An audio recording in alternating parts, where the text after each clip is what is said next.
자, 이번 시간에 이제 본론 들어가야 돼요. 상대적 무효라고 해서 통정의 표시, 비진의 의사 표시 이런 내용들을 가지고 설명을 드리도록 하겠습니다. 자, 일단은 우리가 이제 책에만 잡는 거예요.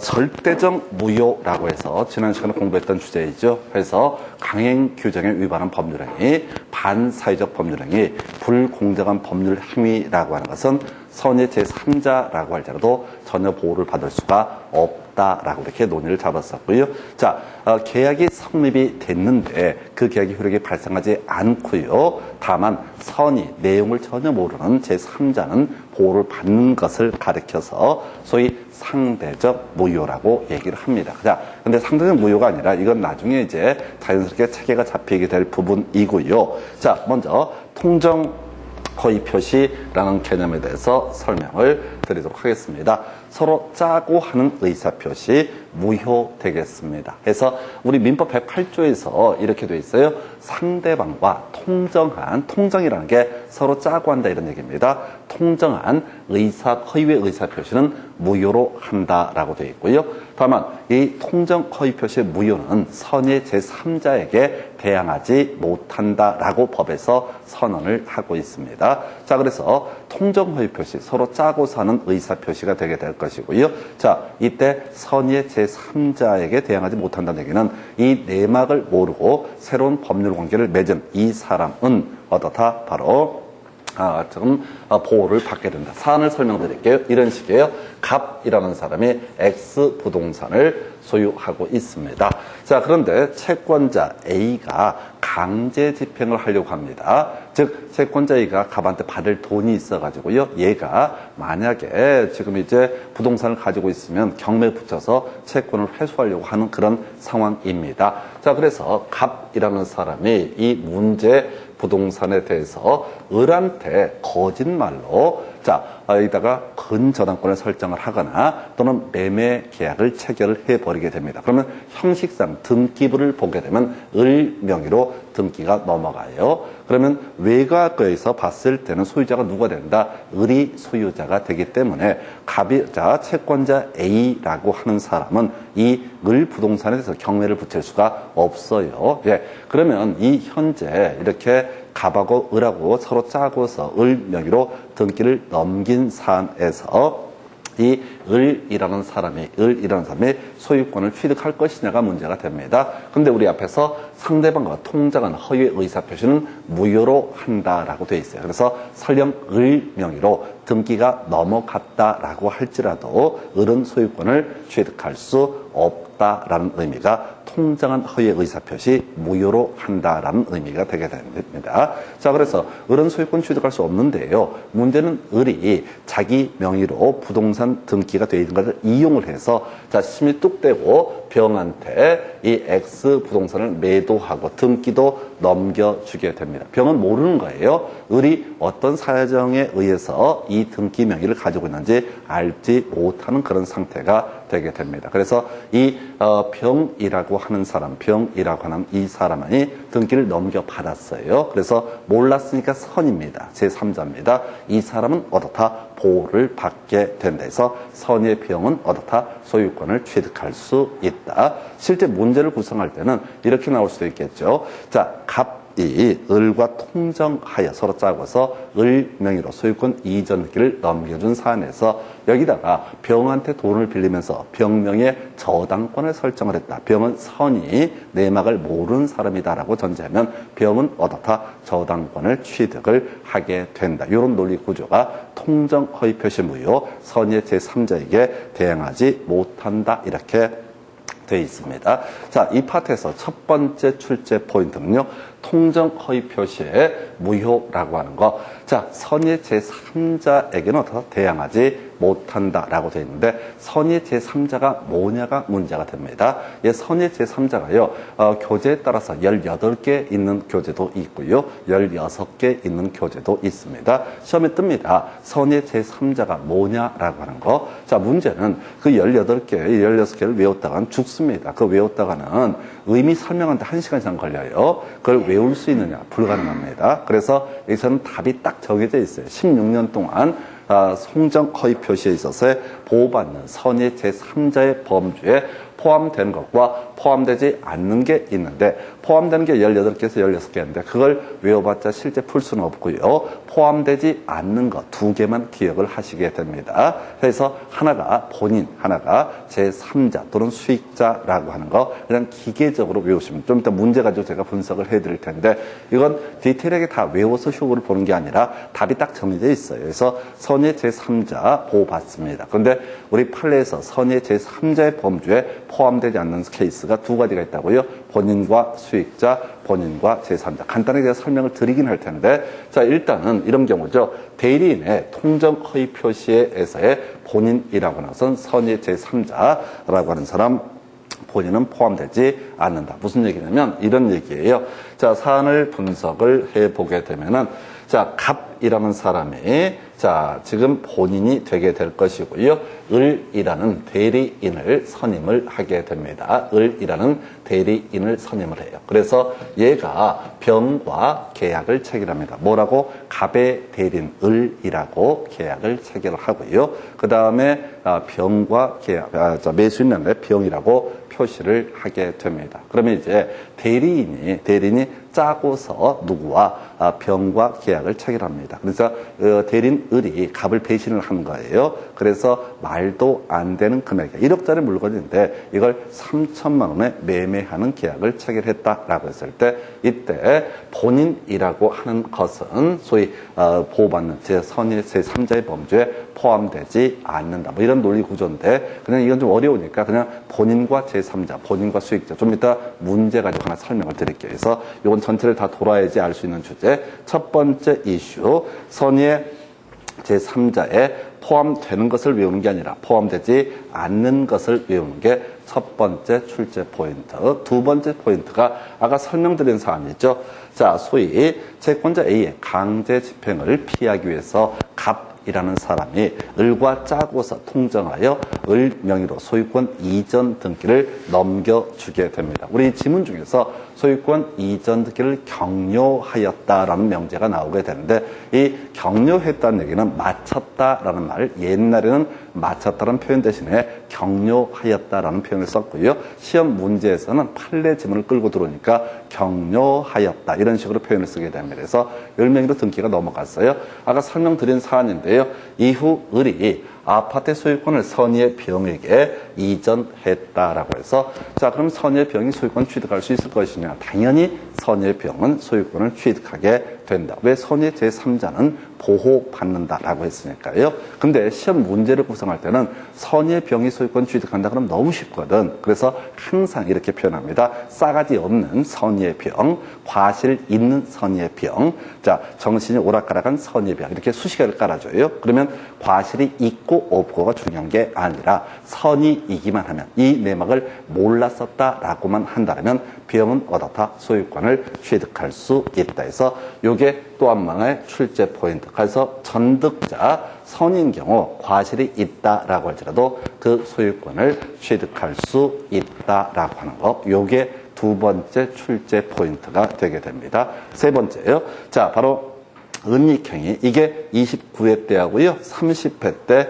나왔어요. 그래서 앞으로 이제 나올 문제는 거의 대부분이 예 아니면 예가 출제가 될 거예요. 그래서 지금 3 가지 주제를 비교해 가면서 번갈아가면서 출제가 되게 되는데, 은닉행위. 자, 요거 한복그룹 정태수 회장 사건인데요. 이거예요. 자, 가보겠습니다. 갑이라는 사람이 아버지입니다. 아버지가 누구한테? 아들한테 증여를 하게 됩니다. 증여를 하게 됩니다. 자, 그런데 증여를 하게 되면 증여받는 아들은 증여세라고 하는 것을 내야 됩니다. 세금을 겁나 많이 때려맞게 돼요. 그래서 변호사의 조언을 받아서, 자, 아버지한테서 아들한테, 자, 증여가 아니라 매매를 원인으로 하는 소유권 이전 등기가 이루어지게 됩니다. 서로 짜고서, 자, 매매가 없는데 매매가 있는 것처럼 서로 짜고서 을 명의로 등기를 하게 됩니다. 그런데 우리 민법 108조에서는 서로 짜고 한 의사표시는 무효로 한다라고 했었거든요. 그래서 매매를 원인으로 하는 소유권 이전 등기는 사실 무효가 돼야 됩니다. 서로 짜고요. 거짓말을 했으니까 이것은 무효가 돼야 돼요. 그러면 이제 문제는 을이라는 사람이 소유권을 취득하느냐가 문제가 되는데, 자, 사안을 설명하면 이렇습니다. 갑이 아버지가 아들한테 증여하면서 증여세를 회피할 목적으로 매매를 원인으로 해서 소유권 이전 등기를 마치게 됩니다. 그래서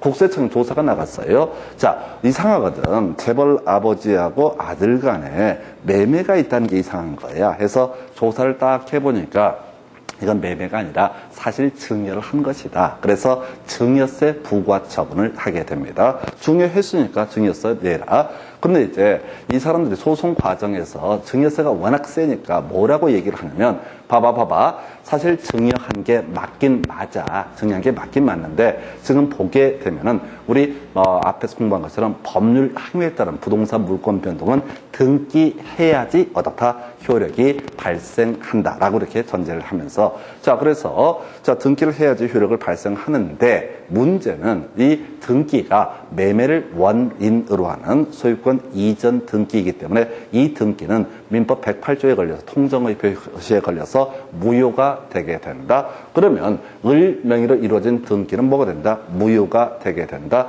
을은 이 부동산의 소유권을 취득한 적이 있다 없다? 없다라고 주장을 하게 됩니다. 따라서 을은 소유권을 취득한 적이 없기 때문에, 증여를 받은 것도 없기 때문에, 증여를 받은 것이 없기 때문에 어떻다? 증여세를 낼 의무가 없다라고 이렇게 편법을 쓰는 거예요. 법리를 악용을 해서 말장난하기 시작하는 거죠. 그래서 이게 대법원까지 가서 대법원에서는 이걸 이제 얄밉잖아요. 얘가 분명히 증여해놓고 나중에 이제 안 걸리면은 세금 적게 내고 탈루하고 소유권은 아들이 갖고 이렇게 하려고 하다가 걸리니까 심이 뚝대고 딴 얘기를 하고 있는 거야. 법을 알량한 법 지식을 이용해서 장난을 치고 있는 거야. 그래서 얄미우니까 법원에서는 뭐 어떻게 판단을 하게 되면, 자, 여기 매매라는 것은 민법 108조에 걸리기 때문에 무효가 되게 된다. 그런데 증여라고 하는 것은 보이지는 않지만은 실제 하고 있는 것이고, 따라서 매매를 원인으로 하는 소유권 이전 등기는 무효이지만은 이 매매가 아니었으면 분명히 증여를 원인으로 소유권 이전 등기를 했을 것이고, 그러면 그 부분은 유효한 것이 되게 된다. 그래서 사안을 정리하게 되면 매매는 무효이다. 그리고 증여는 유효이다. 그래서 을은 종국적으로 이 X 부동산의 소유권을 취득한 것이다. 그래서 을은 증여세를 내야 된다. 이런 판결을 만들게 됩니다. 그래서 우리가 이제 정리할 것은 매매는 무효, 증여는 유효. 보이지 않더라도 증여는 등기부에 표시가 되지 않더라도 다 증여는 유효, 이렇게 해석을 하게 됩니다. 그래서 자, 이 사람은 결국은 이제 을은 소유권을 취득을 하게 되는 겁니다. 그럼 그 뒤에 있는 사람, 병이라는 사람이 을한테 이 부동산의 소유권을 취득했다. 그러면 선이 악이 따져 물을 것도 없어요. 을은 온전하게 소유권을 취득했으니까 이 복잡한 과정을 모르는 것을 선이, 아는 것을 악이라고 부르게 되는데, 선이 악이 따질 필요 없이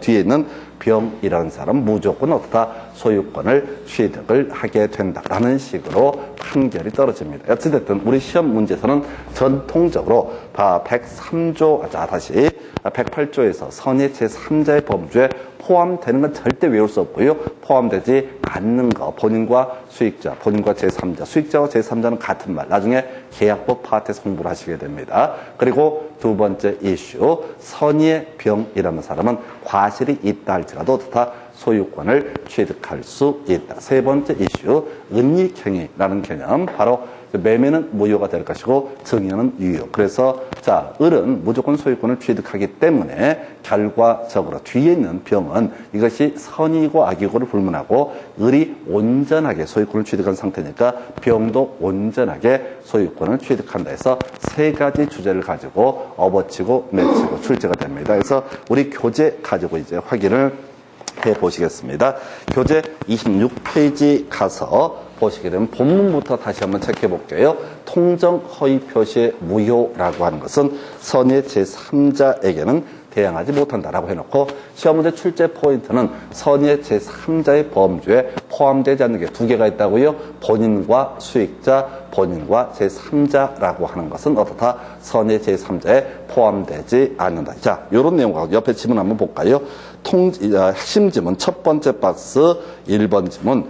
통정 허위 표시가 성립하기 위해서는 진위와 표시의 불일치에 관해서 상대방과 합의가 있어야 된다 해서 뭔 소리인지 모르겠습니다. 신경 쓰지 마실 것. 시험 문제를 풀다 보면 이상한 말들 한두 개 깔려주는데 얘는 16년 동안 한 번 나왔던 지문이기 때문에 신경 쓰지 마시고 세 가지 주제만 찾아본다 이렇게 하셔야 돼. 2번 지문 통정 허위 표시로서 무효인 법률 행위일지라도 채권자 취소권의 대상이 될 수 있다. 옳은 편인데 요건 나중에 한 6, 7월 달 돼야 설명드릴 주제. 지금 몰라도 돼요. 자, 두 개 둘 다 지금 옳게 구성이 된다. 옳고 그르고 중요한 게 아니라 답이 아닙니다. 거기 이제 두 번째 박스 볼까요? 통정 허위 표시 무효로 대항할 수 없는 제3자의 범위에는 통정 허위 표시를 기초로 새로운 법률상 이해관계를 맺었는지 여부에 따라서 실질적으로 파악을 해야 된다 해서 일단 오른편 구성을 하고 있고요. 2번 통정 허위 표시로 무효로서 통정 허위 표시의 무효로 대항할 수 없는 제3자에 해당하는지 여부를 판단할 때 파산 관제인은 파산 채권자 모두가 악으로 되지 않는 한 선의로 다뤄진다 해서 일단 이거는 지금 이제 체크는 해드렸는데 아무런 의미가 없는 지문. 이게 이제 30회 때 나왔던 지문인데 답이랑 아무 관련 없고요. 옆에 바로 문제 보겠습니다. 26회 때하고요. 23회 때 출제가 됐어요. 그래서 26회 때 문제 1번 관련 기출 문제부터 보겠습니다. 자, 이게 통정 허위 표시 파트의 첫 번째 출제 이슈가 되게 됩니다. 그래서 1번 통정 허위 표시의 무효는 선의 제3자에게 대항하지 못한다라고 하는 것에 있어서 제3자에 해당하는 자를 모두 고르시오 라고 되어 있죠. 스톱. 우리가 외웠던 것은 선의 제3자에 포함되지 않는 것 딸랑 두 개 외우셨습니다. 그게 뭐라고 했어요? 본인과 수익자, 본인과 제3자라고 하는 것은 어떻다? 선의 제3자에 포함되지 않는다. 그냥 포함되는 것을 고르시니까 일단은 뭘 찾아야 돼? 뒤만 봐야 돼. 가압류한 자, 설정받은 자, 본인, 제3자 나와 있죠? 그럼 기역, 니은, 디귿, 니를 읽어갈 때 자세히 보시면 안 되고요. 뒤만 싹싹싹 보시게 되는 거라고. 그러면 디귿번에 본인 나와 있죠? 리을번에 제3자 나와 있죠? 이 두 명은 어떻다? 선의 제3자의 범주에 포함되지 않는다. 그럼 이제 포함되는 것을 고르시오 하니까 어떻게 한다고요? 기역, 니은 두 가지가 선의 제3자의 범주에 포함되게 된다. 요렇게 문제를 풀어가시는 거야. 다시요. 우리가 외운 거 첫 번째 항목 통정 허위 표시 무효 선의 제3자에게 대항하지 못한다라는 명제가 나왔을 때 선의 제3자의 범주에 본인과 수익자, 본인과 제3자라고 하는 것은 어떻다? 선의의 제3자에 포함되지 않는다. 두 개, 포함 안 되는 거 두 개 딸랑 외웠는데요. 지금 포함되는 걸 고르라고 돼 있어요. 그러면 아닌 거, 외운 걸 갖고 시험을 보는 거야. 디귿번하고 리을번을 보니까 끄트머리만 보시는 겁니다. 본인과 수익자, 본인과 제3자 나와 있죠? 그러면 얘 두 개를 제외한 나머지가 어떻다? 선의의 제3자의 범주에 포함된다. 이렇게 가시는 거예요. 그래서 첫 번째 문제 보셨고요. 23회 그 밑에 문제 허위 표시의 무효로 대항할 수 없는 선의 제3자에 해당하지 않는 자는 이라고 나와 있죠. 우리 않는 건 외웠었죠. 선의 제3자에 포함되지 않는 거 본인과 수익자, 본인과 제3자는 어떻다? 바로 선의 제3자에 포함되지 않다. 몇 번이에요? 2번 수익자라는 표현 쓰고 있죠. 제3자와 수익자는 같은 말인데 이건 나중에 계약법 파트에서 설명을 드린다고 그랬어요. 그래서 이 문제를 분석을 하면 23회 때 오래전에 나왔던 문제에서는 뭘 고르라? 선의 제3자에 포함되지 않는 것을 고르시오라고 해서 답 2번 수익자 뽑았어요. 그러면 26회 때 출제위원은 23회 때 문제를 보면서 다시 내죠. 선의 제3자에 포함되지 않는 걸 고르시면 너무 티나잖아. 그러니까 어떻게 선의 제3자에 포함되는 것을 고르시오라고 해서 결국은 본인과 수익자, 본인과 제3자라고 하는 거, 이걸 알면은 답을 맞출 수 있게 만들었어요. 자, 27회, 28회, 29회, 30회 4년 쉬었고요. 지금 이제 다시 31회 때 출제가 되면 보나마나 출제할 이슈는 뭐겠어요? 선의 제3자에 포함되지 않는 것끼리 연결한 것은, 이런 식의 문제를 구성을 할 거예요. 그러면 이제 우리가 선의 제3자에 포함되지 않는 게 뭐라고 했어요? 본인과 수익자, 본인과 제3자, 뭐 2개를 넣을 수도 있고 1개를 넣을 수도 있고 해서 박스형 문제 등으로 예상을 해볼 수가 있습니다. 이런 식으로 업어치고 매치고 이렇게 출제한다고. 23회 때는 포함되지 않는 것을 고르시오. 26회 때 문제를 쓸 때 구성할 때는 포함되는 것을 고르시오라고 되어 있거든요. 그래서 여기는 너무 사안이 복잡해요. 그 하나하나의 법률 관계를 설명드리면 벌써 10분 이상씩 걸립니다. 의미가 없어요. 그리고 제가 아까 선의 제3자에 포함되는 거 어떤 교재 보니까 18개인가 있다고, 그 때려 죽여도 못 외워. 아닌 거 딸랑 2개 외워서 끝장을 보는 겁니다. 본인과 수익자, 본인과 제3자라고 하는 것은 선의 제3자의 범주에 포함되지 않는다라고 하는 거. 이렇게 뼈대를 잡게 됩니다. 그래서 이게 첫 번째 이슈가 되게 될 것이고요. 자, 그 다음에 여러분 교재 27페이지 통정 허위 표시의 법률 관계, 이거 있었죠? 자, 채권자의 강제 집행을 피하기 위해서 갑이라는 사람이 자신의 부동산을 누구에게, 을에게 거짓으로 짜고서 등기를 넘겨주었다. 그리고 꼭 스토리가 을이라는 사람이 이 내막을 모르고 있는 선이라고 하는 병한테 소유권 이전 등기를 넘겨주었다. 그러면 선의 제3자라고 할 수 있는,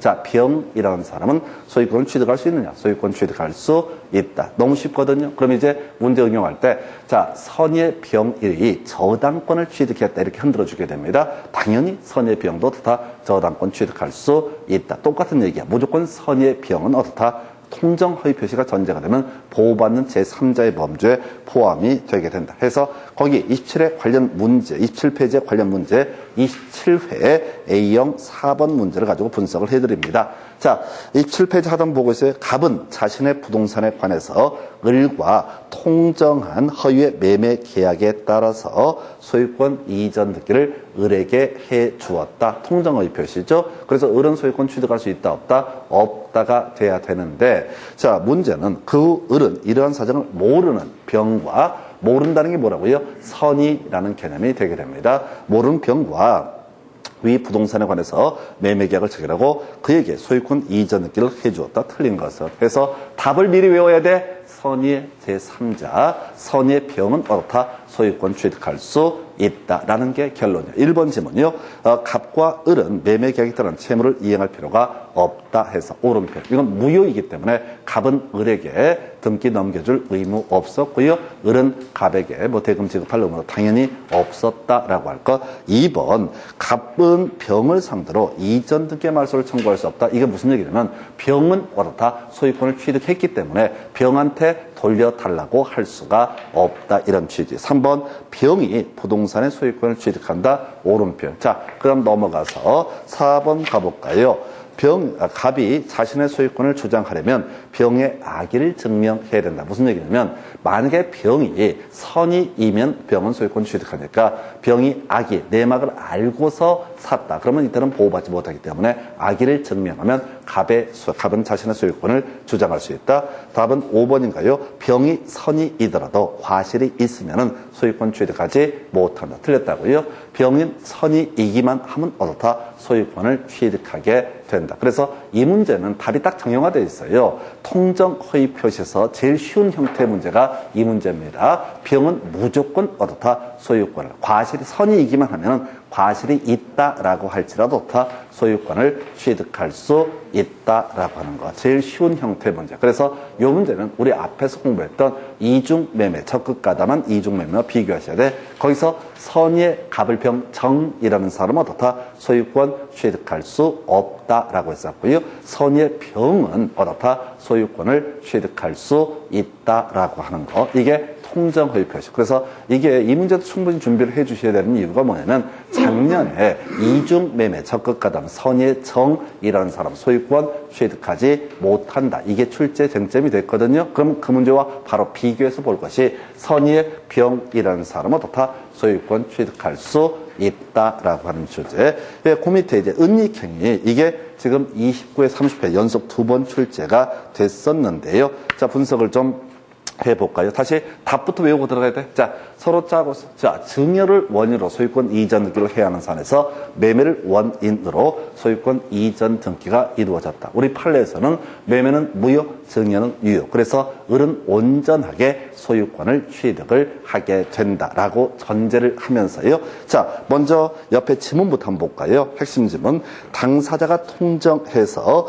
증여를 매매로 가장한 경우, 이때 증여와 매매 모두 무효이다. 틀렸죠? 이것은 증여는 유효하고 매매는 뭐가 된다? 무효. 몇 회라고 써 있어요? 30회라고 써 있습니다. 이 문제가 나오기 전에 바로 옆에 관련 기출문제 29회 때 나왔던 문제예요. 사례형 문제를 가지고 분석을 해드리겠습니다. 갑은 자신의 토지를 을에게 증여하고 세금을 아끼기 위해서 이를 매매로 가정해서 을 명의로 소유권 이전 등기를 마쳤다. 그 후 을은 X토지를 병에게 매도하고 소유권 이전 등기를 마치게 된다. 이게 이제 소위 은닉행위와 관련되어 있는 것이죠. 다음 설명 중 옳은 것을 모두 고르시오. 기억번, 갑과 을 사이의 매매계약은 무효이다. 옳은 표현 되겠습니다. 2번, 니은번, 갑과 을 사이의 증여계약은 유효이다 해서 기억, 니은 일단 두 개 다 옳고요. 그래서 을은 소유권 취득하고요. 을한테 산 사람은 당연히 선의 악의를 불문하고 당연히 어떻다 소유권을 취득한다 해서 디귿번 보니까요. 자, 갑은 병에게 X 토지의 소유권 이전계 말소를 청구할 수 없다. 이게 뭔 소리냐면 이게 만약 이 부동산이 갑의 것 같으면은 병한테 어떻다 이 이름으로 등기가 잘못되어 있으니까 등기 지워달라라고는 등기 말소 청구를 할 수가 있을 텐데 어차피 병 거니까 등기 말소 청구를 할 수가 없다라고 할 것. 1번, 자, 병이 갑과 을 사이에 증여 계약이 체결된 사실을 알지 못한데 과실이 있더라도 병은 소유권 취득한다. 다 앞에 볼 것도 없어. 병은 무조건 어떻게 한다? 소유권을 취득을 하게 된다. 알고 모르고 중요한 거 아니고요. 과실이 있고 없고도 중요한 게 아니라고. 왜? 을이 이미 온전하게 소유권 취득하니까. 자, 을이 소유권 취득하게 되면 뒤에 있는 병은 선이든 악이든 과실이 있고 없든 무조건 어떻다? 소유권을 취득한다. 이게 29회 때 문제. 이 문제를 가지고 바로 옆에 핵심 지문을 보시면 증여, 매매 모두 무효이다 라고 해서 틀리게 해서 30회 때 답을 뽑아요. 그러니까 자, 우리가 문제 중에서요, 매년, 그러니까 작년에 냈던 문제 그대로 내는 사례가 있다고. 자, 요런 뭐라고요? 자, 답이 되는 주제는 다 유형화되어 있기 때문에 그거 외우게 되면, 이런 건 틀리면 절대 안 돼요. 근데 이 문제가 쉽냐 했을 때 쉽지 않았어요. 왜? 앞에 지문 4개다. 이상한 말로 도배가 돼 있었거든요. 여러분 자료 몇 페이지? 6페이지 가서 보시게 되면 아까 제가 쓱 훑어드린 지문 중에서 4개 보셨잖아요. 아까 설명드리면서도 뭔 소리인지 잘 모르겠다라고 넘어갔던 주제. 이걸 읽으면 안 된다고. 이걸 읽으면 안 되고 그저 답이 되는 주제를 줄줄줄 꿰고 들어가셔야 돼. 이렇게 해서 통정 허위 표시 3가지 쟁점. 다시 한 번만 더 정리하겠습니다. 자, 첫 번째 이슈. 자, 통정 허위 표시의 무효는 선의 제3자에게 대항하지 못한다라고 이렇게 되어 있습니다. 통정 허위 표시 무효는 선의 제3자에게 대항하지 못한다. 그래서 선의 제3자는 보호를 받는다. 그러면 시험에는 뭐라고요? 선의 제3자가 아닌 것을 외우는 게 개수가 2개밖에 안 되니까 이걸 외우는 게 빨라요. 본인과 수익자는 어떻다? 선의 제3자의 범주에 포함되지 않는다. 23회, 26회 때 나왔던 주제. 이걸 가지고 하나의 쟁점을 삼았었고요. 두 번째가 사례를 만들죠. 바로 선의의 병이라고 하는 사람은 설령 과실이 있다라고 할지라도 어떻다? 소유권을 취득할 수 있다라고 하는 거. 이게 27회 때 출제가 됐습니다. 자, 이게 23회 때, 26회 때, 그 다음에 은닉행위가 29회 때, 30회 때 출제가 되게 된. 이게 이제 시험에 나왔던 최근 8년간의 트렌드라는 거예요. 그래서 이것을 벗어나는 문제는 있을 수가 없습니다. 그래서 통정 허위 표시하고 나오게 되면 이렇게 3가지 주제. 사실은 이게 단군이 나라 만들고요. 15-1 시험부터 분석을 해도 이 3개만 가지고 주구장창 출제가 이루어지게 됩니다. 절대 딴 게 안 나온다고요. 그래서 문제를 풀어가실 때 어떻게 해야 된다? 이걸 가지고 그냥 무조건 찾아봐야 돼. 외우는 거. 통정 허위 표시하면 3개가 딱 나온다. 왜? 단군이 나라 만들고 이것만 냈다니까요. 그런데 수험생들이 중간에 구질구질한 얘기를 막 보다 보니까 정작 중요한 몇 개를 놓쳐버리는 거예요. 그래서 30회 때 문제 은닉형이 매매도 무효이고 증여도 무효이다 해서 틀린 걸 고르셔 답을 뽑았는데 나머지 4개 지문은 생전 듣도 보도 못한 이상한 말로 도배가 돼 있다. 전혀 신경 쓰지 마라. 통정 허위 표시란 말만 나오면 이 셋 중에 하나를 가지고 다 답을 구성을 한다. 자, 그러면 한번 볼까요? 23회 때, 26회 때 나왔던 거, 29회 때, 30회 때 나왔던 거, 27회 때. 그럼 제 생각에는 올해 31회 때는 제일 유력한 문제가 이 문제 같아. 이 문제. 전의 제3자의 범죄에 포함되지 않는가. 그리고 지금 제가 설명드릴 때는 되게 간단하게 본인과 수익자는 포함되지 않는다. 이렇게 무식하게 가르쳐 드리는데 보통 학원에서 공부하실 때 이거 선의 제3자에 포함되는 게 18개를 외운다니까요. 막 쳐 외워요. 죽어. 그래서 절대 시험장에서 읽으실 시간도 없고 지문 보고 뭐다 이렇게 판단할 시간이 없어요. 정신이 하나도 없습니다. 그래서 합격을 하시려면 어떻게 해야 돼? 몇 개 되는 답 요것만 탈달달 외워갖고 요거 자 20년 가까운 세월에 이걸 벗어날 문제가 하나도 없었으니까 요렇게만 가시면 돼요. 그래서 23, 24, 25는 2년 쉬었고 26, 27 내가 28 쉬었고 해서 지금 하나, 둘, 셋, 넷, 다섯. 그래서 8년 동안 5문제 나왔던 주제.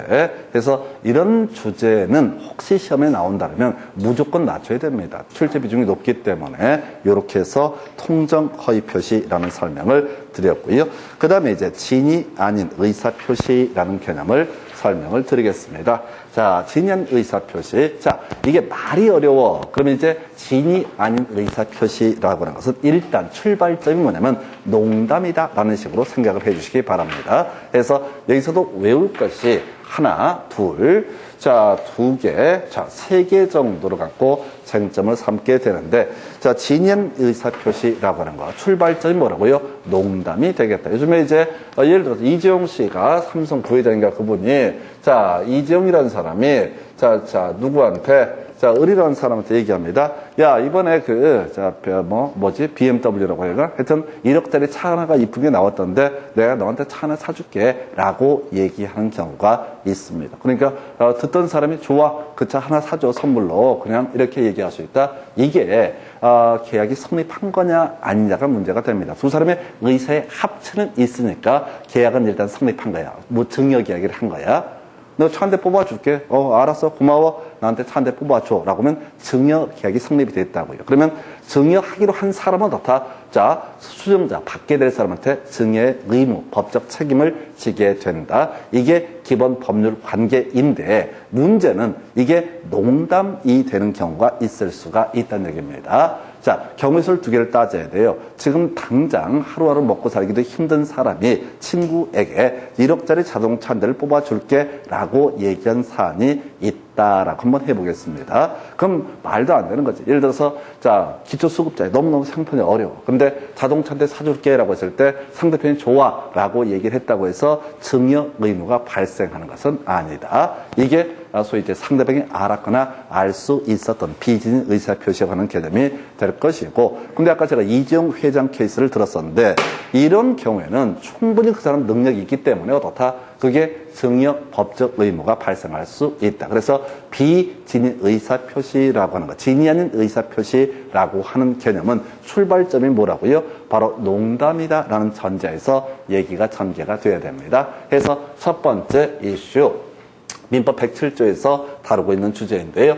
진이 아닌 의사표시에 상대방이 진이 아닌 걸 알았다라고 한다면, 악이라고 한다면 이때는 어떻다? 이때는 효력이 없다라고 되어 있고요. 진이 아닌 의사표시에 상대방의 진이 아님을 알 수 있었다라고 한다면 어떻다? 역시 효력이 없다. 그래서 아까 갑이라는 친구와 을이라는 친구 두 사람이 갑이 형편이 되게 어려운데 1억짜리 차 한 대 뽑아줄게 라고 이렇게 얘기를 했던 사안입니다. 자, 그러면 상대방이 이제 몇 년씩을 가지고 있으면 당연히 농담이라는 사실을 알지, 또는 알 수 있었다. 그러면 차를 한 대 뽑아주겠다고 했던 그 사람은 어떻다? 법적 책임을 지지 않는다라고 하는 거. 이게 바로 알았거나 알 수 있었다라고 하면 어떻다? 효력이 발생하지 않는다라는 의미가 되게 된 법적 의무가 발생하지 않는다. 자, 그리고 두 번째 이슈. 자, 진위 아닌 의사표시라고 하는 거. 그 상대방이요. 몰랐고 이걸 우리가 선의라고 얘기하죠. 알 수 없었다라면 결과적으로 어떻다? 이 법률행위는 유효하다라고 해서 증여 의무를 지게 된다. 아까 이재용 회장이 돈 많은 분입니다. 친구한테 이번에 자동차 한 대 1억짜리 하나 뽑아줄게 라는 식으로 얘기를 했다. 그럼 상대방이 좋아, 한 대 뽑아줘 라고 회장님한테 반말투로 얘기했다. 그래서 근데 얘가 자동차를 안 사주네 이재용이가? 그럼 어떻게 하면 된다고? 왜? 지난번에 우리 증여 계약 성립하지 않았느냐? 왜 증여를 하지 않느냐? 너 채무를 이행해라 라고 강제할 수 있다. 왜? 이것은 상대방이 진이 아니라는 사실 자체를 몰랐고 알 수도 없었기 때문에 어떻다? 이것은 유효한 것이 되게 된다. 그래서 유효한 법률 행위가 되면 법적 책임을 져야 되고 무효인 법률 행위가 되면 어떻다? 법적 책임을 지지 않는다라고 이렇게 해석해요. 그래서 어려워요. 자, 가볼까요? 자, 우리 앞에서 강행 규정에 위반한 법률 행위는 유효입니까? 무효입니까? 예, 무효. 반사회적 법률 행위는 유효입니까? 무효입니까? 무효. 세 번째, 자, 불공정한 법률 행위는 무효입니까? 유효입니까? 무효. 휴. 통정 허위 표시는 무효입니까? 유효입니까? 그럼 뭐예요? 무효. 휴. 그럼 비진의 의사표시, 진이 아닌 의사표시는 유효입니까? 무효입니까? 라고 하면 이때 움찔해. 그게 유효, 그 다음에 또는 무효. 원칙적으로 유효입니까? 무효입니까? 그러면 또 마음이 막 설레. 그럼 속으면 안 돼. 이거는 좀 짜증이 나는 건데 알았거나 알 수 있었다라고 하면 어떻다? 무효가 되게 될 것이고 몰랐고 알 수가 없었다라고 하면 어떻다? 유효 이렇게 가는 거야. 이게 제일 까다로워. 그러니까 앞에서 얘기할 때는 딱딱딱딱딱 끊어지는데 이 파트에서만 이게 짜증나게 시험 문제 그렇게 나오면 좀 이따 보겠지만 비진의 의사표시는 원칙적으로 유효이다 또는 원칙적으로 무효이다 이런 말이 나오게 되면 가슴이 설레. 이게 원칙적으로 유효인가 원칙적으로 무효인가 그런 거 없다고 경우의 수의 문제로 봐야 돼. 알았거나 알 수 있었다라면 어떻다? 무효가 되게 될 것이고 그 다음에 몰랐고 알 수가 자, 없었다. 선이 무과실이라는 개념을 몰랐고 알 수가 없었다. 이렇게 표현을 하는데 이때는 유효한 것이 되게 된다라고 할 것. 자, 일단은 좀 이따 알아보시겠고요. 그 다음에 진이 아닌 의사표시의 범주. 요것도 대박이야. 그래서 우리 판례에서 수많은 얘기가 나옵니다. 자, 근데 비진의 의사표시로서 우리 시험에서 나오는 건 딱 한 가지만 비진의 의사표시입니다. 바로 일괄사직의 의사표시라고 하는 것은 어떻다? 이것은 비진의 의사표시에 해당이 되게 된다. 일괄사직의 의사표시라고 하는 건 어떻다? 비진의 의사표시에 해당이 되게 된다. 일괄사직의 의사표시가 뭐라고요? 비진의 의사표시. 좀 이따 문제 분석이 될 텐데 점점점 비진의 의사표시다라는 명제가 있으면 그 앞에 딱 하나만 들어가야 돼요. 일괄사직의 의사표시. 나머지는 다 어떻다? 일괄사직의 의사표시가 아니면 모두 비진의 의사표시가 아니다라고 이렇게 판례에서 나옵니다. 그래서 자, 그럼 점점점 비진의 의사표시가 아니다라는 명제가 있으면 그 앞에 뭐가 없어야 돼? 일괄사직만 없으면은 이 명제는 옳은 표현이 되게 됩니다. 그래서 일괄사직의 의사표시는 이런 거잖아요. 자, 지금 내가 회사를 다니는데 부장님이 연락을 해왔어요. 야, 다 사폈어. 이 개판이야, 개판에서 다 사표를 썼는데, 내 것만 수리가 되고, 딴 사람 건 하나도 수리가 안 됐다? 이거는 뭔가 음모로 꾸민 거지. 요 근래 뭐 정당에서 그런 일이 있었다고 그래요. 다 일괄사직서 써. 라고 해서 썼더니만, 자기 한 명만 자르고 나머지는 다 다시 재고용을 하는, 이런 식의. 이게 사실은 그 판례를 보면서 제가 느꼈던 그 사안을 보면서 이건 비진의 의사표시로 주장을 해야 돼, 그 사람이. 아니, 자유한국당에서 누구한테 했다고 다 일괄사직서 써! 라고 했다고. 그래서 김세현 의원인가 그 사람이 여의도 연구소장인데 일괄사직서라고 하니까 진짜 일괄사직이냐 진짜 다 바꾸는 거냐 라고 했을 때 아니 그냥 쓰라고 다 일괄사직서 다 썼어. 다 썼는데 실제 잘린 사람은 김세현 의원 한 명밖에 없었어. 그러면 이걸 가지고 소송을 건다라면 비진 의사표시라는 개념으로 주장을 할 수 있는 거예요. 게다가 대표가 알았거나 알 수 있었던 사안이니까 이것은 어떻다? 무효. 그러면 일괄사직의 의사표시 자체가 무효가 되기 때문에 이때는 뭐라고요? 법적 효력이 발생하지 않는다. 이렇게 가는 거예요. 물론 이제 정치에서, 정당에서 그런 일을 할 일은 없겠지만은 민사사건으로 해석을 하게 되면은 이렇게 가는 거예요. 그래서 일괄사직의 의사표시만 뭐라고요? 비진의 의사표시. 시험에는요, 좀 이따 지문 분석해 드릴 텐데, 이렇게 나온다고, 다시 비진의 의사표시다라고 하는 명제가 있고, 또 하나가 비진의 의사표시가 아니다라는 명제가 있다고. 우리가 외운 건 비진의 의사표시만 외우셔서 딱 하나, 바로 일괄사직. 그러면 시험 지문에 점점점 비진의 의사표시다라는 명제가 있게 되면 그 앞에 뭐가 있어야 한다? 일괄사직 있으면 오른편, 없으면 틀린 편.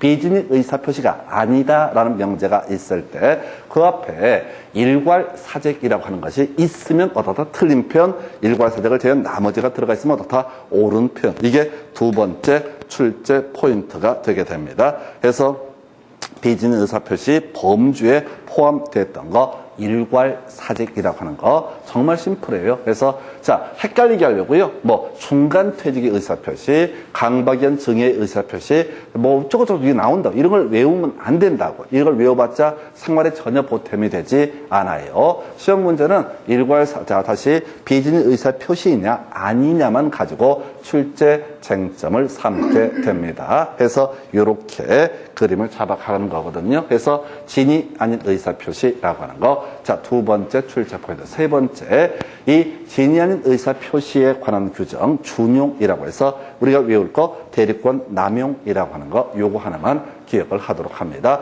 자, 대리인이 대리권을 남용했을 때, 자, 이것도 바로 비진의 의사표시에 관한 규정을 유추 적용을 한다. 그래서 자, 설명을 한번 드려볼까요?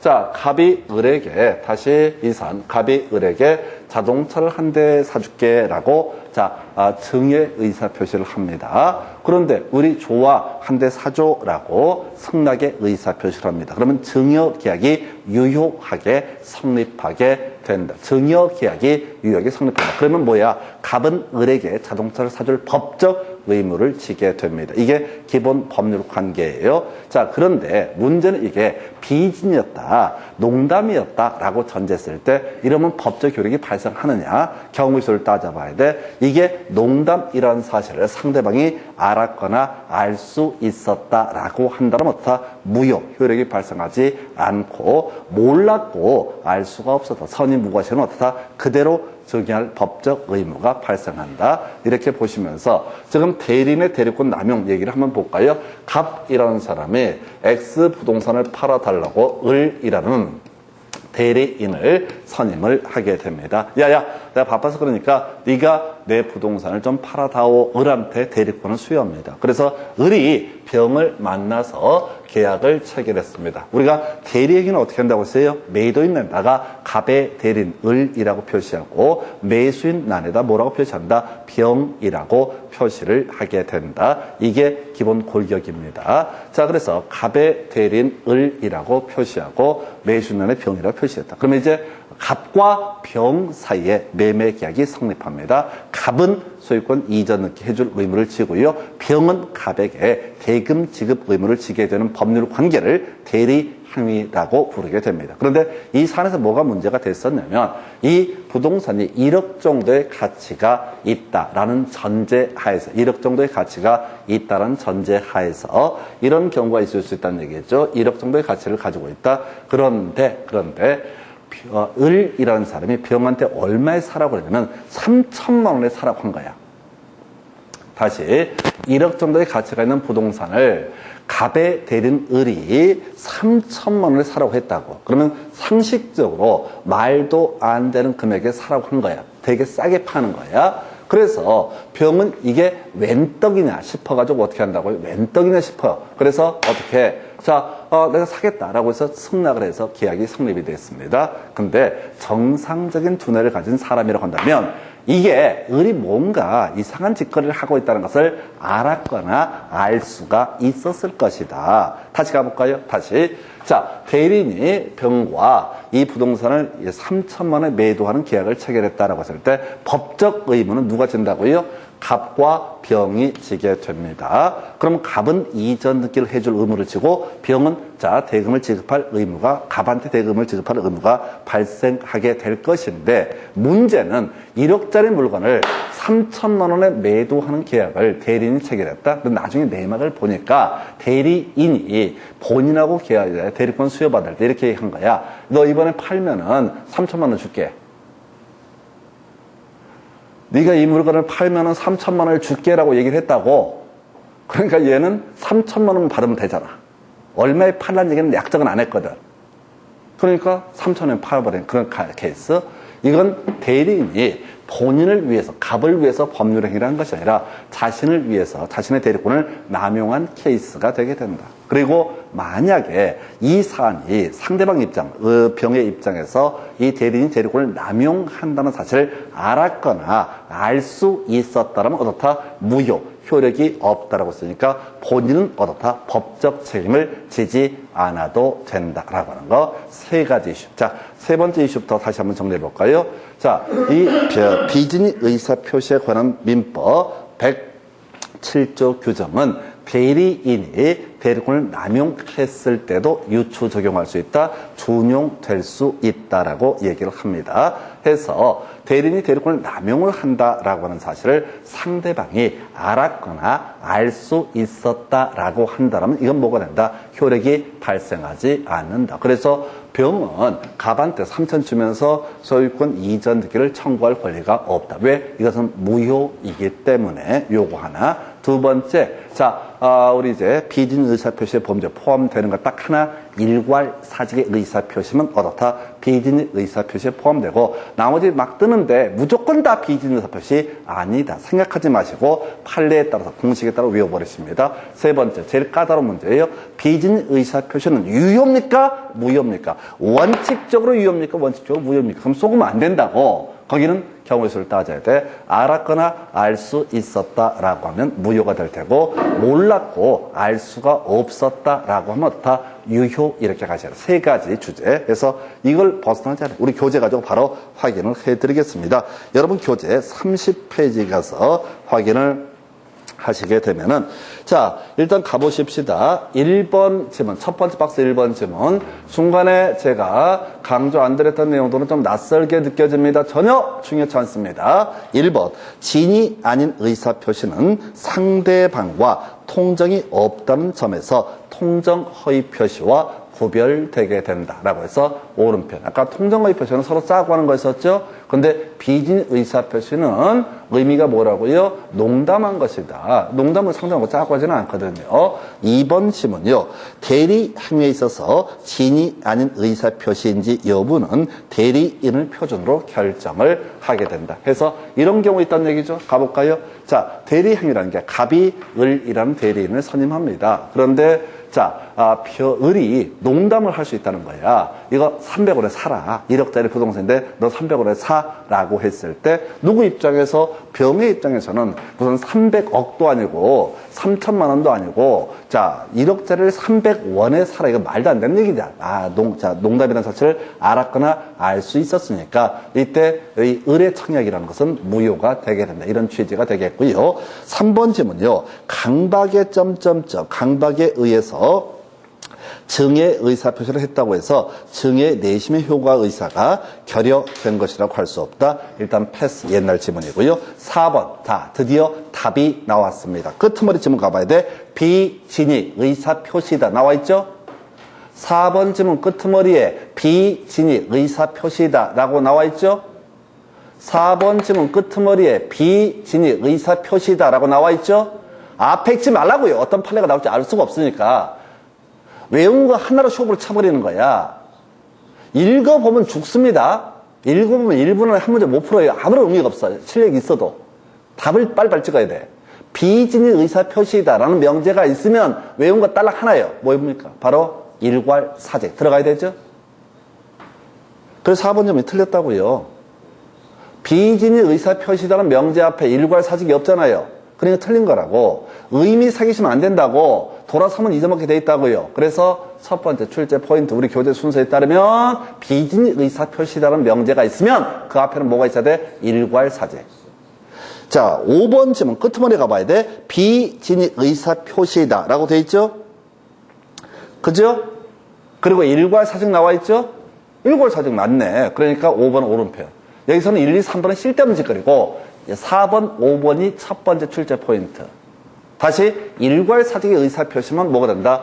비진이 의사표시. 근데 실제 문제를 풀어가실 때는 앞에서부터 읽어버리면 이게 뭔 소린지 모른다고, 특히 상전 처음 보는 판례가 기어 나오게 되면 수험생들이 멘붕에 빠져버려. 뭔가 해가지고. 근데 거꾸로 가야 돼. 비진이 의사표시다라는 명제가 있으면 그 앞에 일괄사직 있으면 오른편, 없으면 틀린 편. 또 전에 이전에 9년 전, 10년 전에 어떤 식의 지문이 나오냐면 이상한 지문을 깔고 비진이 의사표시가 아니다 이렇게 내기도 해요. 그거 오른편 되는 거예요. 왜? 일괄사직만 뭐가 되니까 비진이 의사표시에 해당이 되니까. 이게 완전 패턴화된 문제예요. 1, 2, 3번은 쓸데없는 짓거리고요. 4번, 5번. 자, 뒤에 보셔야 돼. 비진이 의사표시이다라는 명제가 있으면 그 앞에 뭐가 있어야 돼? 일괄사직이 있어야 돼. 없으면 틀렸다. 또는 거꾸로 이 문제가 나왔으면 거꾸로 되겠죠. 점점점 비진이 의사표시가 아니다라는 명제가 나오게 되면 그 앞에 뭐만 없으면 돼. 일괄사직이란 것만 없으면 어떻다? 그 명제는 오른편으로 구성을 하게 됩니다. 정확하게 외우셔야 돼요. 그리고 문제는 내용을 그냥 읽어가시면 놓쳐요. 뭘 묻는지를 놓쳐버려요. 그러니까 거꾸로 치고 가는 훈련들이 필요해요. 그래서 그렇게 해서 보셔요. 두 번째 박스요. 상대방이 표의자의 진이 아님을 알았을 경우 끄트머리 취소할 수 있다. 틀렸죠? 무효죠? 진이 아님을 알았거나 알 수 있었을 때는 어떻다? 무효. 아예 효력이 발생하지 않는다. 그럼 이제 자 가보실까요? 취소할 수 있다는 명제가 있으면 그 앞에 뭐가 있어야 되죠? 제한 능력자의 법률행위, 차고에 따른 의사표시, 사기, 강박에 따른 의사표시만 뭐가 된다? 취소할 수 있다. 이것도 구조를 묻는 거예요. 큰 그림을 자꾸 기억해야 돼. 취소할 수 있다면 세 가지 있다고 그랬어요? 자, 그 중에 하나가 제한 능력자의 법률행위, 하나가 착오에 따른 의사표시, 그리고 사기, 강박에 따른 의사표시 어떻다? 취소할 수 있다. 그러니까 이게 이제 실제로 공부가 좀 되시면요, 뒤부터 읽어가시면 바로 다 알아요. 앞에 내용을 꼬박꼬박 읽게 되면 오히려 꼬여버려요. 그래서 하여튼 비진 의사표시, 상대방이 진이 아님을 알았거나 알 수 있었을 때 무효, 효력이 발생하지 않는다. 해서 답이 됐고 2번요. 진이 아닌 의사표시는 원칙적으로 무효이다. 이런 게 미쳐버린다고? 아니죠. 원칙적으로 뭐가 됩니까? 그런 거 없어. 원칙 예외의 문제가 아니라 알았거나 알 수 있었다면 뭐가 되고 무효가 되게 될 것이고, 몰랐고 알 수가 없었다. 선이 무과실 때 어떻다? 유효 이렇게 가는 거예요. 이런 게 보세요. 지금 방금 설명드렸는데도 또 지문 보면 이렇게 자꾸 생각한다고. 아직 암기 안 되신 거예요. 이거 시험은 본질적으로 암기의 문제예요. 암기를 하시려면 방법이 양을 줄이셔야 돼요. 그리고 몇 개 정확하게 외운 걸 그대로 대입을 해버려야 돼요. 그래서 3번 질문. 진이 아닌 의사표시 효력이 없는 경우 법률행위의 당사자는 진이 아닌 의사표시를 기초로 새로운 이해관계를 맺은 선의 제3자에게 대항하지 못한다. 그래서 아까 우리 통정허위표시 선의 제3자 보호받는다라고 했었고요. 얘도 보호받는. 근데 얘는 답이 안 돼. 왜? 이 파트에서는 출제 이슈가 뭐라고요? 통정허위표시할 때 선의 제3자 보호받는다 못 받는다. 이게 출제 이슈가 되기 때문에 비진 의사표시도 상대방이 알았거나 알 수 있었을 때 상대적 무효, 무효에 해당되는데 선의 제3자 보호 받는데 출제 포인트가 아니야. 그러니까 선의 제3자 보호 못 받는 거, 그건 아까 이중매매, 적극가담에서 출제를 하고, 선의 제3자 보호 받는 건 통정허위표시에서 출제를 합니다. 비진 의사표시에서 알았거나 알 수가 있어서 무효가 됐을 때 선의 제3자 보호를 받는데 출제 포인트가 아니야. 그러니까 질문 하나 나왔을 때 낯설게 느껴지고요. 오른쪽에 매매 계약에서 비진의 의사표시는 상대방이 선이며 과실이 없는 경우에 한해서 유효하다. 이건 맞는 거죠? 몰랐고 알 수 없었다. 이걸 뭐라고 한다? 선의이며 과실이 없는 경우. 여러분 교재 31페이지 4번 좀 보고 설명을 드렸습니다. 그래서 지금까지 공부한 주제를 갖고 보니까 두 가지가 이슈가 됐네요. 점점점 비진의 의사표시다라는 명제가 있으면 뭐가 꼭 있어야 한다? 일괄사직이 있을 때는 건 다 틀린 표현. 거꾸로 일자 비진의 의사표시 아니다 이런 표현이 나오게 되면 그 앞에 뭐만 없으면 된다. 일괄 사직만 없으면 다 옳은 표현 이렇게 구성을 하는 거고요. 두 번째 어려운 게 이거죠. 비진 의사표시가 유효냐 무효냐 해봤을 때 알았거나 알 수 있었다면 무효가 되게 된다. 몰랐고 알 수 없었다. 선이 무과시면 어떻다? 유효 이렇게 갑니다. 해서 이제 관련기출 문제 31페이지에 23회 때 문제 좀 어려운 문제가 되겠습니다. 1번 갑은 그의 X 토지를 내심의 의사와는 달리 을에게 기부하고 을 앞으로 이전 등기를 마쳤다라고 되어 있습니다. 이게 이제 이걸 보면서 내심의 의사와는 달리 소위 이름하여 경우에 따라서 뭐가 될 수 있다? 비진의 의사표시라는 개념과 연계가 된다. 자주 나오지 않아요.